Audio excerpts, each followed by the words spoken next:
आज की एक और बड़ी खबर है और अफसोसनाक खबर है। भारत ने और हमने अपने एक फाइटर को खोया, आज उसको अंतिम विदाई दी गई। फाइटर को आखिरी सलाम।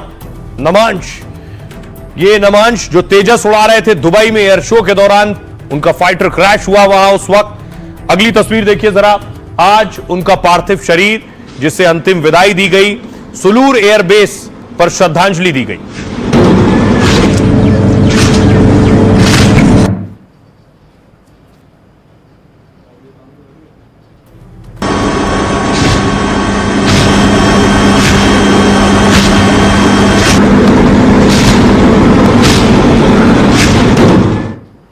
शहीद नमांश को रूसी फाइटर पायलट्स ने भी देखिए श्रद्धांजलि दी है।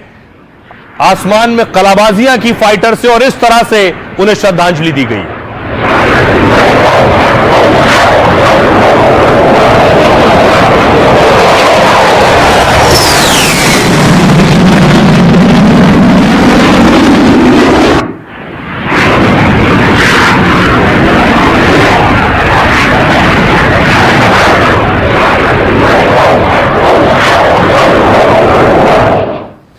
अब तस्वीर अगलिया मैं आपको दिखाऊं।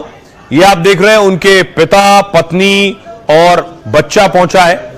उनकी बेटी आप देख रहे हैं जो कांगड़ा पहुंचे एयरपोर्ट पर।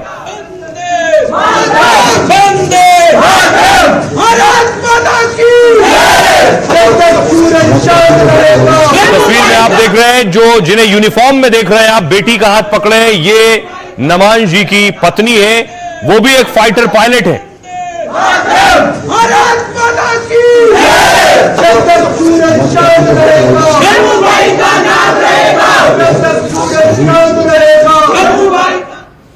अगली तस्वीर मैं आपको दिखाऊं।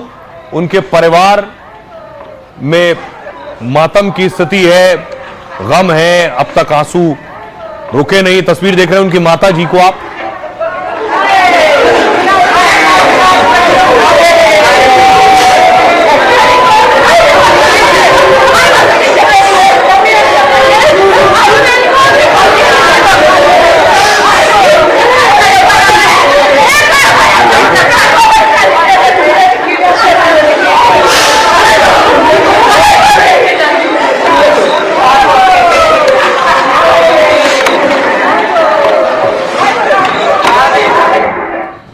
और बहुत गमगीन माहौल के बीच उन्हें अंतिम विदाई दी गई। उनका अंतिम संस्कार किया गया। पार्थिव शरीर पंच तत्व में विलीन हुआ।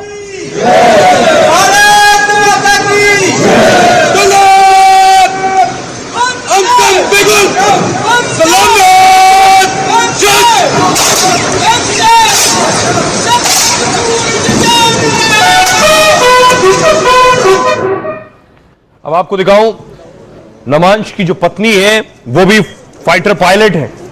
ये आप देख रहे हैं उन्हें यूनिफॉर्म में।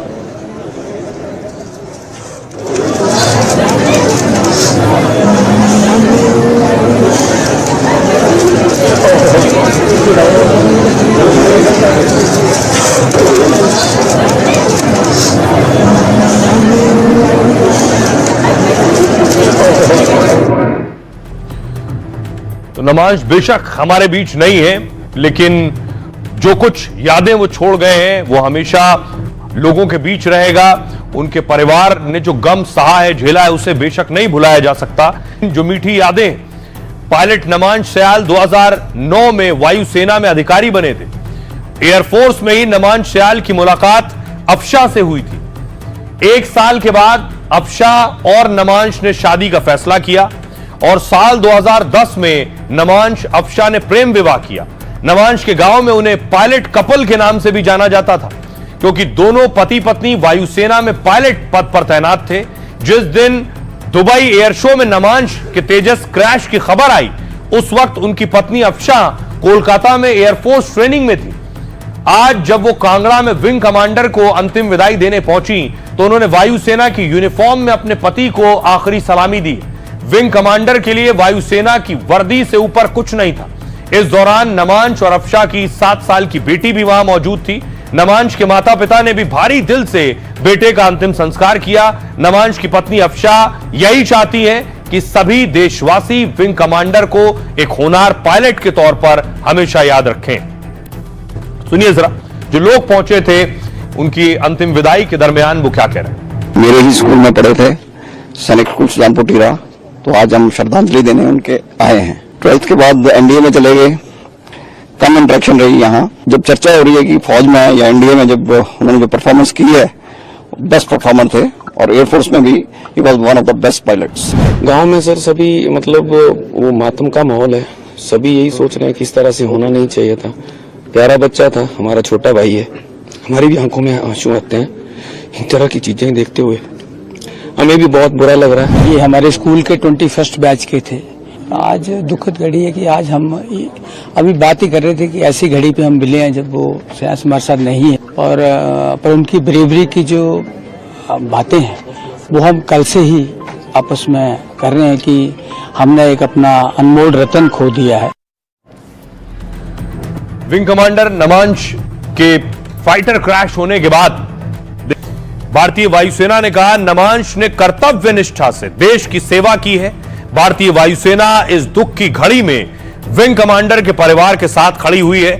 उनके साहस और समर्पण का पूरा सम्मान है। दुर्भाग्यपूर्ण तेजस हादसे में उन्होंने जान गंवा दी, लेकिन उनकी सेवा को हमेशा याद किया जाएगा। सुनील शेट्टी ने कहा, तेजस विमान हादसा बेहद दुखद है। मैं सेना के वीर जवानों को नमन करता हूं जो जी जान से देश की सेवा कर रहे हैं। सोनू सूद ने कहा, नमांश सयाल का साहस हमें प्रेरणा देता है। उन्होंने देश के लिए उड़ान भरते हुए जान गंवाई है, वो सच्चे योद्धा हैं, सलाम है उनको। कमल हसन ने कहा, तेजस हादसे के बारे में सुनकर दिल बैठ गया है। पूरा देश नमांश के परिवार के साथ खड़ा हुआ है, वो भारतीय वायुसेना के शौर्य थे। अदनान सामी ने कहा, विंग कमांडर नमांश के निधन से बहुत दुखी हूं, भगवान उनकी आत्मा को शांति दे। आइए अब आपको सुनवाता हूं, सुनिए जरा नमांश के पिता क्या कह रहे हैं। बेटा खोया, देश तक पायलट खोया, सारा देश दुखी है। एक होंडा पायलट खोया देश ने, मैं तो मेरा बेटा खोया, तो क्षति देश की भी मेरी भी है, और उसके लिए जरूरी है कि मैं अपने आप को संभालूं। बच्चे हैं तो जिसका दिल करता है उसको होता है, अपने आप को होना साबित करे, और ये मौके ऐसी चीजें बड़े कम बच्चों को मिलता है मौका। अब चारों तरफ दूसरे राज्य भी चौकन्ने हैं। उत्तर प्रदेश की तस्वीर मैं आपको दिखा रहा हूं। यूपी में एटीएस जो है वो मदरसों में जा रही है और वहां की डिटेल ले रही है, वहां कौन पढ़ रहा है, किसका ताल्लुक किससे है, किसका कनेक्शन किससे है। ये फतेहपुर की तस्वीर मैं आपको दिखा रहा हूं, यूपी के फतेहपुर की।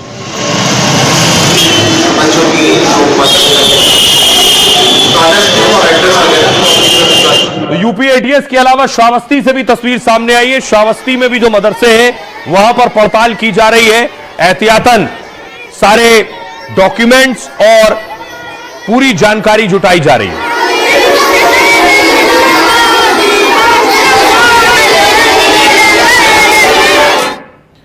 दिल्ली के धमाके के बाद से जांच का दायरा बढ़ता जा रहा है। आतंकी मॉड्यूल को पनपने से रोकने के लिए एटीएस एक्टिव है। यूपी के अलग अलग जिलों से जानकारी जुटाई जा रही है। पता किया जा रहा है कि किस मदरसे में कितने बच्चे पढ़ते हैं। छात्रों और उनके परिजन के नाम नंबर पता लिया जा रहा है। इतना ही नहीं, मदरसों के प्रबंधक और शिक्षकों पर भी नजर है।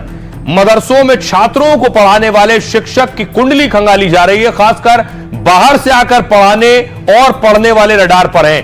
एक्शन से नेपाल से सटे श्रावस्ती के मदरसा संचालकों में हड़कंप मचा है, क्योंकि हाल ही में मदरसा जांच रुकी थी, लेकिन एटीएस ने फिर यह शुरू कर दिया है। योगी सरकार ने यहां करीब 26 अवैध मदरसों पर बुलडोजर चलवाया था। श्रावस्ती जिले में करीब 100 से ज्यादा अवैध मदरसे सील कर दिए गए। उधर फतेहपुर के जिला अल्पसंख्यक अधिकारी से भी डिटेल मांगी गई है। इनके मुताबिक फतेहपुर जिले में फिलहाल कुल 111 मदरसे हैं, जिनमें 800 से ज्यादा शिक्षक और 10,000 से ज्यादा बच्चे पढ़ते हैं। और दरअसल ये छानबीन इसलिए भी, आपको याद होगा कि जम्मू कश्मीर में डॉक्टरों को गुमराह करने वाला इमाम इरफान था, और जिस जगह उमर ने विस्फोटक छुपाया था वो भी एक इमाम का घर था। आइए आपको सुनवाता हूं, सुनिए जरा क्या कह रहे हैं मदरसे से जुड़े लोग। एटीएस ने हम लोगों से डिटेल मांगी है, उसमें जितने भी अपने जनपद में मदरसे संचालित हैं उसमें कुल उसमें पढ़ाने वाले अध्यापकों का विवरण और बच्चों का विवरण, उनके गार्जियंस नेम, मोबाइल नंबर और एड्रेस, ये सब मांगा गया। इसमें सभी टीचर्स और प्रिंसिपल, प्रबंधक और बच्चे सभी की सूचना इसमें। कोई समस्या नहीं, बोर्ड का काम है या किसी सरकारी संस्था का काम है, वो अपना काम कर रही है, हम अपना काम कर रहे हैं। अगर उनको कुछ पूछना है तो इसमें कोई दिक्कत नहीं। कैसे मांगते हैं, जब जब भी सूचना मांगी जाती है तब तक दी जाती है। समस्या आप लोगों को देंगे, मतलब ईटीएस का पूरा उपलब्ध कराएंगे, ईटीएस का सपोर्ट करेंगे। हाँ बिल्कुल करेंगे।